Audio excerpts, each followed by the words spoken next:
տարբեր դատական նիստերով լինում եք դատարաններում, աջակցության խոսք եք ասում, նաև ձեր դատական նիստերին եք լինում, տեսնում ենք, որ այս դատական պրոցեսները չեն ավարտվում, համատեքստ է, քաղաքական է, թե ոչ, որովհետև իշխանությունները պնդում են, որ ամենևին քաղաքական համատեքստ չկա եւ իրավական պրոցեսներ են նոր Հայաստանում։ Իրավական պրոցես կարող է լինել միայն այն դեպքում, եթե որևէ մեկը հանցանք է գործել եւ իր հանցանքի համար ներկայացվում է պատասխանատվության։ Իսկ կոնկրետ այս դատական նիստի ընթացքում այստեղ հանցագործություն կատարած մարդ գոյություն չունի, բայց այստեղ բոլորը մարդիկ են, բոլոր 17 արդարները, 18 արդարները, նրանք մարդիկ են, որոնք ներգրաված են եղել քաղաքական պրոցեսներում։ Իսկ այս պրոցեսի գլխավոր դերակատարը մեր սիրելի Բագրատ Սրբազանը, նա ոչ միայն ներգրաված է եղել, այլ նա նախաձեռնել է մի համաժողովրդական, թերևս այս իշխանության պաշտոնավարման շրջանում ամենամեծ ընդդիմադիր շարժումը, Սրբազան պայքարը, որը կարող էր բերել նաև Նիկոլ Փաշինյանին իշխանությունից հեռացնելու։ Եվ նրա նկատմամբ այս ապօրինի արշավը քաղաքականից բացի ուրիշ բացարձակ որևէ իմաստ եւ ենթատեքստ չունի։ Ես շատ մեծ ուշադրությամբ եմ լսել իրավապահ մարմինների տված մեկնաբանությունները, նրանց ներկայացրած նյութերը եւ նաեւ որպես իրավաբան պնդում եմ, որ Բագրատ Սրբազանի եւ մյուս 17 արդարների գործողությունների մեջ հանցանքի տարեր առհասարակ գոյություն չունեն։ Նրանց գործողություններում կա միայն հայրենասիրության, ազգասիրության տարեր։ Ինչի համար էլ կարծում եմ, որ նրանք հիմա պատժվում են եւ պատասխանատվության են ենթարկվում։ Պարոն Ղազարյան, ասացիք, որ ուշադրությամբ եք լսում իրավապահների մեկնաբանությունները, այս ընթացքում պակաս չկար նաեւ բարձրաստիճան ներկայացուցիչների, պաշտոնյաների մեկնաբանությունների հանրային հեռուստաընկերության եթերում, հանրության այսպես գրպանից սնվող հեռուստաընկերության եթերում տեսանք, թե ինչ մեկնաբանություններ եղան, որոնց ի դեպ արձագանքեցին պաշտպանական խմբի անդամները։ Ես նկատի ունեմ աղճատման մասին արձանագրությունների, գաղտնալսված ինֆորմացիայի միտումը որն է։ Միտումը ակնհայտ է, նրանք քաղաքական պրոցեսների վրա ազդեցություն, այսինքն կա հանրության մեջ մեծ հեղինակություն վայելող քաղաքական գործիչ իր թիմակիցներով եւ ընդամենը լիկվիդացվում է ապօրինի եղանակով։ Քննչական կոմիտեի ղեկավար, օրինակ ազգային ժողովում վերջերս ասում է, որ ինքը գործադիր իշխանության մարմինների հայտարարություններին չի արձագանքում։ Երևի ինքը տեղյակ չի եղել, որ ինքը գործադիր իշխանության ներկայացուցիչներից մեկի պաշտպանության նախարար վերջերս այցելություն է կատարել առաջնագից։ Երևի գնացել է գլխի չի գելի, որ իր հետինը պաշտպանության նախարարն է, երևի մտածեց լեգենդար, զորավար, չգիտեմ, Վարդան Մամիկոնյանն է։ Այսինքն Պապիկյանի հետ է եղել, գործադիր իշխանության, որին ասենք ինքը մեղադրանք առաջադրելու եթե ինքը նրանց հետ աշխատանքային հարաբերությունների մեջ է, մնացած պատմությունները, որ պատմա ինչի մասին է։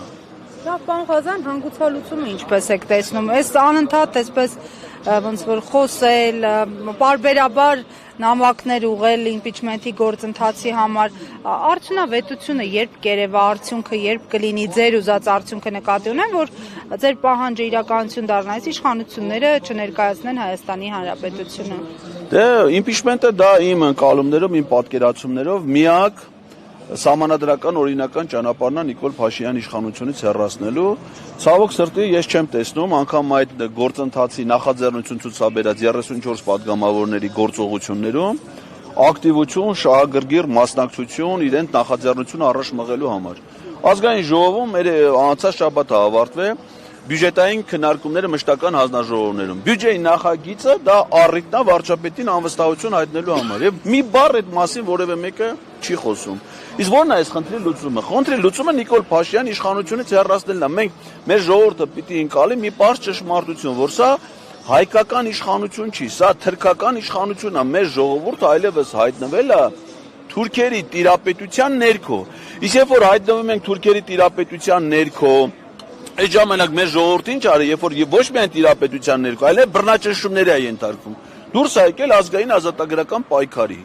Այդպես եղել է Սասունու ինքնապաշտպանություն, այդպես եղել է Զեյթունի։ Հիմա պարտադիր չի դա լինի զենքով, զրահով եւ այլն։ Պետք է մարդիկ դուրս գան իրանց սեփական իրավունքների պաշտպանության պայքարին, որպես ազգային ազատագրական պայքար։ Հիմա Արցախում, երբ որ 80 թվին մեր ժողովուրդը ճնշվում էր ադրբեջանական իշխան, ինչ արին մարդ, դուրս եկան Ղարաբաղյան պայքարի, որպեսզի իրանց իրավունքները այս ժամանակ 88-ի Ղարաբաղյան շարժումը զինված շարժում չի եղել, մարդիկ դուրս են եկել փողոց իրանց իրավունքները պաշտպանելու։ Հիմա նույն ձևի մարդիկ պետք է իրանց իրավունքները պաշտպանեն, չպաշտպանեն թուրքերը մեզ կոտորեն, կոչնչացնեն, ոնց որ միշտ արել են եւ հիմա էլ անում են։ Ավելի լավ թուրք, քան որ այս գործը հիմա կաներ թուրքերի համար, քան Նիկոլ Փաշինյանն է, ոչ միայն ես չեմ պատկերացնում, այլև Իլհամ Ալիևը չի պատկերացնում, որ պատկերացնել ուրիշին կնշանակի էր։ Նախաձեռնեցին, այսպես ասած, նախաձեռնելու համար, պարոն Ղազարյան, նշում եք, որ ակտիվ գործողություններ չկային 34 պատգամավորների կողմից։ Դե նախաձեռնությունը ինչի համար է, որպեսզի դա իրականություն դառնա, չէ՞, որպեսզի իրականություն դառնա, պիտի ջանք գործադրեն։ Ես առայժմ չեմ տեսնում այդ ջանքը, որ որևէ մեկը շահագրգիռ կերպով իր նախաձեռնությունը փորձի առաջ մղել։ Այո, ստորագրել է, չեն կարող ասենք, որ իրանք նախաձեռնությանը չեն միացել, որովհետև միացել են։ Բայց դե ինչ ջանքեր են գործադրում իրենց նախաձեռնությունը առաջ մղելու համար, ես այդ ջանքը ստորագրած 34 պատգամավորներից ոչ մեկի գործողությունների մեջ չեմ տեսնում։ Օրինակ ասենք, ես ինքս անձամբ գնում եմ ազգային ժողով ՔՊ-ի պատգամավորների հետ հանդիպեմ։ Իրանցից ոչ մեկի մեջ չի գալի։ Առանձիններ չեն գնում։ Պարոն Ղազարյան, լավ, վերջում խաղաղության մասին խոսենք, որովհետև մեզ ավետեցին, որ խաղաղությունը ղազախական ռուսական ցորենի տեսքով գալիս է Հայաստան, կարծեք ռուսական ցորենի տեսքով արդեն հասել է։ Դուք զգացել եք։ Դա կուտ է, ասենք հավերին, որ կերակրում են, չէ՞, այդ կուտ ու տալու արտահայտությունը ինչու՞մ է, որ ինչ-որ հենց հացահատի, գարի ցանում ես, հավերը հավաքվում են, ինչի համար, որ հեշտ բռնես, մորթես։ Այդ կուտը դրա մասին է ընդամենը, որովհետև ինչքան ես գիտեմ, մենք մինչև հիմա էլ ենք հաց կերել,